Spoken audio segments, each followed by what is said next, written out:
Hello and welcome to True Crime Rocket Science, the most authentic voice in true crime. For those who are new to the channel, I'm the author of many true crime books, including on the John Benet Ramsey case, Casey Anthony, Amanda Knox, Scott Peterson, Madeleine McCann, and many others. In this episode, we're going to do a preliminary analysis on the missing persons case in terms of Vicki White, who has apparently disappeared with Casey White, and obviously they are not related to one another. At this point, it's still a mystery. Did 56-year-old Assistant Director of Corrections Vicki White help 38-year-old felon Casey White escape, or was she abducted against her will? Since we don't know more than the basics about both players in this true crime drama, it's happening right now. He, at least we know, is a fugitive right now somewhere in America. But what is going on with her? Is she going along with it? Did she facilitate it? What is really happening? So let's start off by focusing on what we do know. We know the circumstances in which this took place. Before we get to that, if you haven't subscribed to the channel, please do. Like, share, leave a comment, and let's get started. So the first point to make is at 09:41 on Friday, April 29th, Vicki left with Casey, supposedly for a mental health examination at the county courthouse. But that was a ruse. Casey had no mental health examination scheduled, even though that's what Vicki told the booking officer. Something else to bear in mind is Vicki actually filed, according to some sources, her retirement papers that same day as well. Number two, she also told the officer after dropping Casey off at his appointment, just a 3-minute drive from the jail to the courthouse, that she was going to seek medical assistance for some undiagnosed malady, but that didn't happen either. Lauderdale County Sheriff Rick Singleton described these claims as bogus. Number three, instead the cruiser they were driving was found abandoned about 1.5 hours later at 11:34 a.m. in the cars for sale section of the Florence Square Mall parking lot. The mall is less than 5 miles from Florence City Jail and very close to the junction of the two major traffic highways. That's Interstate 72 heading east and Highway 133 heading west onto Highway 20. By 3:30 in the afternoon, the on-duty booking officer was still unable to reach Vicki. All calls were going to her voicemail. Casey was also unaccounted for. It's also currently unclear what vehicle was used to leave the parking lot, if a vehicle was used at all.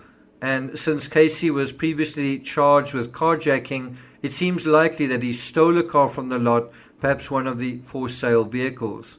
At the present time, however, there's no information about what vehicle they may be driving in. It's possible if the mall or surrounding areas have CCTV cameras, and usually they do, that answer could be determined through a review of the footage at the given timestamps. And I'm sure that information is going to be coming out quite soon. Number five, there is no doubt that Vicki helped Casey escape. The question is, did she do so willingly? What do you guys think? My first instinct was that Vicki eloped with Casey and that this was a premeditated escape for both of them. But having studied the fabric more closely, I think what we're dealing with is a premeditated escape from his side, not hers. The fact that she submitted her retirement papers last week is definitely a flag, but I'm not sure if it's a red or yellow flag. If Casey knew about her imminent retirement and also the fact that this escape occurred on a Friday morning, perhaps he was counting on the cops not missing her right away, or assuming they'd eloped.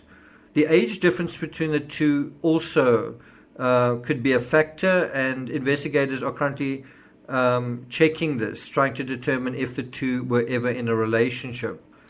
That's clearly a possibility, and if it is the case, then I think it moves to the level where Vicki was likely an accessory.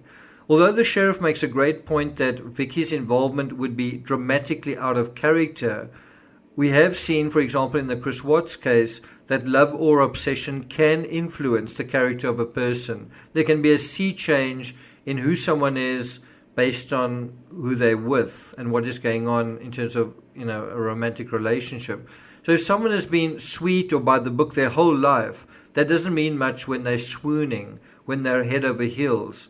if they're caught up in some titillating, brain-addling romance. When that happens, all character bets are off. The question is that going on? Are other inmates able to say something was going on between them? What about other officers? What's difficult to reconcile with an abduction is that Ricky was the officer charged with scheduling the transportation of inmates, as well as making arrangements for them to be escorted by armed deputies. As the New York Times so aptly puts it, quote, her job was to implement the policy that she apparently violated, end quote. It's also possible she was coerced in some way. We know Casey was apparently a murderer for hire, so it's conceivable either that he threatened Vicki by citing those who hired him, meaning those on the outside, might go after someone close to her if she didn't cooperate. It may also be that Vicki retiring meant she was retiring to spend time with someone specific. Did she have a significant other or close family relatives? If she did have a significant other, then that would be the glue that would prevent her from doing something, but that could also be a weakness that he could use against her. According to the Times, quote, her involvement would be dramatically out of character, according to the sheriff. He said that during his 7 years as sheriff, Officer White had been voted as its Employee of the Year 4 times. She had been chosen from more than 50 people working at the jail, and the sheriff claims that leaving an inmate alone is a serious violation. In sum, True Crime Rocket Science suggests that she was coerced into cooperating, and her life may well be in danger. And that brings us to the question, where are they right now? Where did they go? Knowing little about Casey White, logic suggests he would head west, where the urban fabric in the United States thins out as you go from Tennessee towards Texas and perhaps New Mexico, places like Albuquerque and Santa Fe, and perhaps even Colorado. But it's also conceivable Casey might head somewhere he knows well, a backwoods where he grew up, for example. Due south towards the coast is another possibility.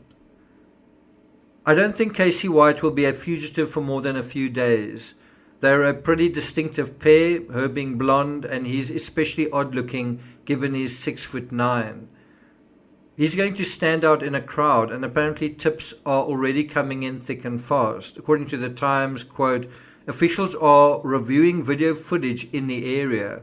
Their primary focus is identifying what vehicle they got into after abandoning the patrol car, Sheriff Singleton said, end quote. Once they have that, an ID on the vehicle, the walls will move in rapidly on Casey White, unless, of course, he carjacks another vehicle. Thank you for listening, and I'll see you guys next time.